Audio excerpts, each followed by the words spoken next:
पहले तो घर से बाहर इविक्ट होना एक्सपेक्टेड था मोना, पहले तो ये बताएं। घर से मेरा बाहर होना, हाँ, हर हफ्ते ही एक्सपेक्टेड रहता है। पहले हफ्ते से ही लग रहा था कि मैं शायद बाहर आ जाऊंगी, बट लोगों ने इतना प्यार दिया। इवन घर के लोगों ने भी कई बार मतलब मुझे नॉमिनेट भी किए हैं। I think 10th time I got nominated by the housemates, और 2 बार नहीं 10 बार में से शायद 2 बार मैं खुद अपने से भी हुई हूँ। तो बार बार बची थी, लेकिन इस बार जाना बनता था क्योंकि मेरी शादी भी हो गई थी। तो मैं I was dying to come to my husband. तो मैं बहुत खुश हूँ कि फाइनली मैं घर से बेघर हो गई, और घर के अंदर बहुत स्ट्रॉन्ग सब कंटेस्टेंट्स हैं। ओके, शादी हुई मोनालिसा, बहुत बड़ा एक लड़की की लाइफ में मकाम होता है। क्या कहेंगी, कैसी रही पूरी शादी और क्या फीलिंग्स के साथ गो थ्रू कर रही थी?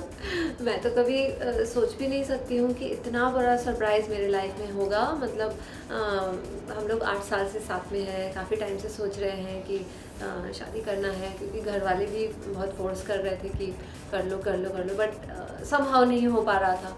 तो बट बिग बॉस ने इतना अच्छा डिसीजन लिया कि उन्होंने अपने घर में, और वो भी इतने हफ्ते बाद, शायद मैं इसीलिए रुकी हुई थी कि मेरी शादी होगी और इतना स्पेशल कुछ मेरे साथ होगा। और शादी के बाद ऐसा टोटली डिफरेंट फीलिंग आ रही है मेरे अंदर, मतलब इतना कंप्लीट लग रहा है, और बहुत ही अच्छा फीलिंग हो रहा है। ओके, घर के अंदर गेस्ट भी आए आपकी शादी में, निरहुआ, रवि किशन की, कैसा था? एक्चुअल आपको लग रहा था आपकी सही में शादी हो रही है, रियल सपना था, लग रहा था क्या? एक्चुअली मैं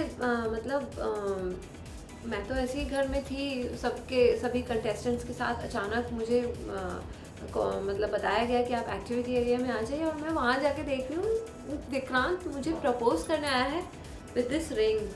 ये रिंग थोड़ा बड़ा हो गया है इसीलिए इस उंगली में पहनी हूँ। तो वो रिंग के साथ मुझे प्रपोज करने आया है। मुझे लगा था वो मुझे लेने आया है घर वापस। तो बोला नहीं, शादी करना चाहोगी?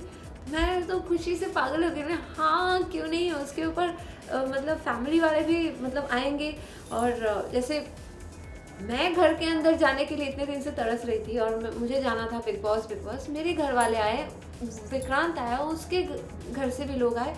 तो ओवरऑल मिला के फिर उसके बाद मेरी मेहंदी चल रही थी, तो दिनेश जी, आम्रपाली, फिर रिया, तीनों की एंट्री हुई। मतलब ओवरऑल बहुत अच्छा रहा। और फिर रात को फिर एक और सरप्राइज, मतलब रवि किशन जी धमाका एंट्री किए, और सबके साथ हम लोग इतना मस्ती किए, इतना अच्छा। सभी घर वाले भी बहुत खुश होके शादी मना रहे थे। It was a big thing. Okay, अब जितने लोग हैं घर में, कौन लगता है जीतेगा? किसको रूट कर रही है मोनालिसा, किसको आप चाहती हैं कि जीते?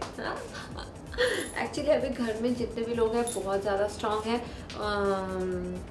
बताना बहुत मुश्किल है कि मुझे तो लगता है अभी ऑडियंस के लिए भी बहुत डिफ़िकल्ट हो गया होगा कि किसको मतलब आगे तक लेके जाए एकदम विनर के लिए। क्योंकि जब भी बाहर से भी मतलब गेस्ट आते थे तो बोलते थे आप मेरे फेवरेट हो, आप मेरे, कभी बानी, कभी मनवीर, कभी रोहन का यूथ, मन्नू का अलग फ़ैन फॉलोइंग, लोपा का, मतलब सभी लोग इतने ज़्यादा अभी बैठ गए हैं। तो मतलब अभी किसके हाथ में जाएगा ये इतना इंटरेस्टिंग रहेगा। मैं खुद देखना चाहूँगी कि सही में आफ्टर ऑल किसके हाथ में वो ट्रॉफी जाती है बिग बॉस का season 10। Very important. Okay, lastly to all the fans and viewers, Mona क्या कहना चाहिए? मेरे सारे फैंस एंड व्यूअर्स को मैं कहूँगी कि मुझे इतने हफ्तों तक बिग बॉस के घर के अंदर बचाए रखने के लिए बहुत बहुत थैंक्स। तो ये मुझे और इंस्पायर कर रही है कि शायद मैं आप लोगों को एंटरटेन कर पाई हूँ अच्छे से, तो इसको और अच्छे से मैं आगे भी करना चाहूँगी मेरी फिल्म्स के द्वारा, या मैं जो भी आगे जो भी करूँगी तो वो सब आपको बहुत अच्छा लगेगा, और आप लोग ऐसे ही मेरे साथ बने रहेंगे। Thank you.